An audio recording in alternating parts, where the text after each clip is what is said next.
이미 말씀드린 대로 기독교는 이 우주를 지으시고 인간의 역사를 섭리하시는 하나님의 존재를 믿는 종교입니다. 우리가 왜 이러한 하나님의 존재를 믿는가? 그런 면을 생각하기 전에 먼저 이 세상에는 하나님이 없다고 하는 사람들이 없지 않아 있습니다. 이런 이들을 흔히 무신론자라고 합니다. 또 그런 이론을 무신론이라고 합니다. 그리해서 이 무신론에 대해서 먼저 제가 잠깐 몇 마디로 설명할 수밖에 없습니다. 우선 이 무신론이란 그 사상 혹은 그런 사상을 주장하는 이들의 태도를 보면 실로 담대하다고 생각됩니다. 왜냐하면 첫째로 무신론이라고 하는 것은 주장하기가 심히 곤란한 이론입니다. 그것은 무슨 말인고 하니 하나님이 계시다는 이론, 곧 유신론에 대한 논증은 그 증거가 하나만 있어도 능히 증명할 수가 있습니다. 그렇지만은 무신론에 대한 논증, 곧 하나님이 안 계시다 하는 논증은 사실 전 우주와 전 우주의 역사를 탐색해서 논증하기 전에는 불가능한 이론입니다. 가령 쉽게 예를 들면 우리 한국에 갈매기란 새가 있지 아니합니까? 갈매기라는 새가 한국에 있다 하는 그런 주장은 만일 어떤 바닷가에서 갈매기는 안 보이지만은 바닷가 모래 위에 있는 갈매기 발자국 하나만 보고도 이것을 보니까 갈매기가 한국 바닷가에 있지 아니하냐고 논증하기가 매우 쉽습니다. 그러나 여러분, 만일 한국에 갈매기란 새가 없다 하고 논증하려고 생각을 해보세요. 그것은 대단히 어려울 것입니다. 왜? 인천 지방에 만일 갈매기가 없다는 것을 다 보인다 할지라도 부산 근방에 있는지 어떻게 알겠는가? 이렇게 반대할 거죠. 목포 근방에 또 있는지 어떻게 알겠는가? 설사 남한에 전부 없다고 할지라도 38이북에 있는지 어떻게 알겠는가? 이렇게 반대할 것입니다. 갈매기가 사실 한국에 없다는 것을 증명하려고 할 것이면 전 삼천리 강산을 방방곡곡을 답사하기 전에는 논증하기가 불가능할 겁니다. 그런데 만일 하나님께서 우주에 계시지 않다 하는 이론을 논증하려고 하면 이게 얼마나 어렵겠는가 상상해 보세요. 우선 이 지구 위에 하나님의 자취가 없다는 것을 논증해야 되겠고, 그 다음에는 다른 여러 별들, 유성과 항성에서도 하나님이 안 계시다는 것을 가서 논증을 해야 되겠고, 또 지금 하나님이 계신 증거가 없지만 옛날에 계셨던 증거가 있어도 안 될 터이니까 전 우주의 역사를 통하여 하나님께서 계시지 아니하다고 하는 것을 증명하여야 될 것입니다. 그러기 전에는 무신론의 논증이 되지 아니합니다. 사실 이와 같은 무신론의 논증을 하려고 한다면 하나님과 같은 전지전능자가 아니면 불가능할 겁니다. 그런데 불구하고 이런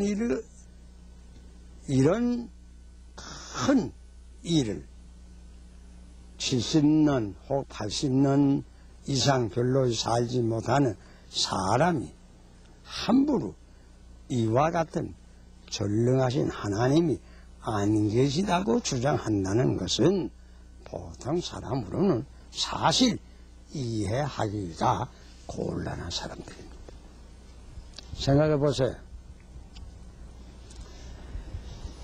가령 무신론이 옳다고 가정해 보세요. 그렇다면 우주와 시간을 만든 이는 없습니다. 이 우주와 우리 인간의 두뇌의 고안자도 없습니다. 우리 인간의 두뇌라는 것도 한갓 물질 분자의 우연한 배합으로 되었다고 할 수밖에 없을 것입니다. 그렇다고 하면 그런 물질 분자들이 그저 우연히 모여서 된 그 두뇌의 사삭작용을 우리가 과연 시인할 수 있겠는가? 그런 두뇌에서 나오는 무신론을 우리가 믿을 수 있습니까? 물론 없습니다. 사실 무신론 혹은 유신론은 무신론 자체가 그 무신론을 파괴해 버리는 것입니다. 이런 모순과 당착을 모르고 무신론을 주장하는 것은 실상 보통 사람으로서는 이해하기 곤란한 이들입니다. 실제로 또 생각해 보세요. 무신론이라고 하는 것은 아무런 적극성이 없고 소극적인 이론입니다. 부정적 이론입니다. 여기 어떤 관념 가운데 가령 어둡다 하는 것이든지 거짓되다 하는 것이든지 구부러졌다 하는 것이든지 이런 관념을 흔히 부정적 관념이라고 말합니다. 이 부정적 관념이라고 하는 것은 곧 긍정적 관념이 있으므로 비로소 생긴 것입니다.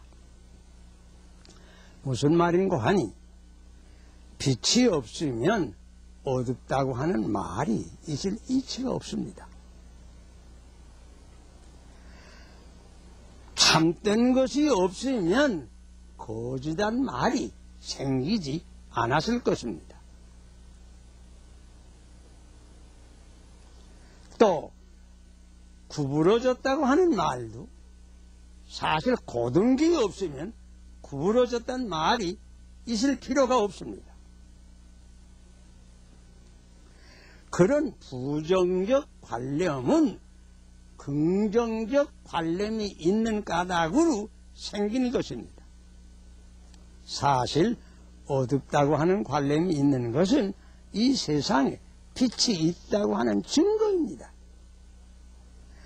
거짓이라는 관념이 있는 것은 이 세상에 참이 있다는 증거입니다. 구부러졌다고 하는 말이 생긴 것은 이 세상에 바른 것이 있다는 증거입니다.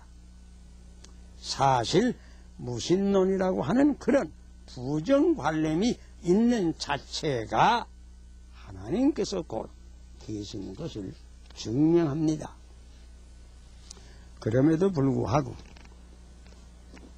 이지적으로 아무런 생각도 해보지 않고 무신론을 주장한다고 하는 것은 성경 말씀대로 우리가 답변할 수밖에 없습니다. 성경에는 단순히 어리석은 자는 그 마음에 이르기를 하나님이 없다 하도다. 시편 14편에 있는 말씀이 옵시다. 어리석어서 그렇습니다. 어리석어서 하나님이 없다고 합니다. 여러분 가운데는 그런 어리석은 이는 별로 없는 줄 압니다. 그러나 이런 사람을 만날 수 있습니다. 그 어리석은 것을 여러분께서 잘 계몽해 주시기를 바랍니다. 벌써 여러 해 전입니다. 그 타임 잡지 종교난에 미국의 여론조사로 유명한 갤럽 박사가 하나님의 신앙에 대한 조사를 한 것을 발표한 글이 있습니다. 그는 미국의 시민들 중에 여러 사람에게 하나님을 믿습니까? 하나님을 왜 믿습니까? 이런 질문을 물어보고 그 결과를 발표했는데 미국 시민 가운데 96%, 다시 말하면 100명의 96사람은 하나님을 믿는다고 대답을 했습니다.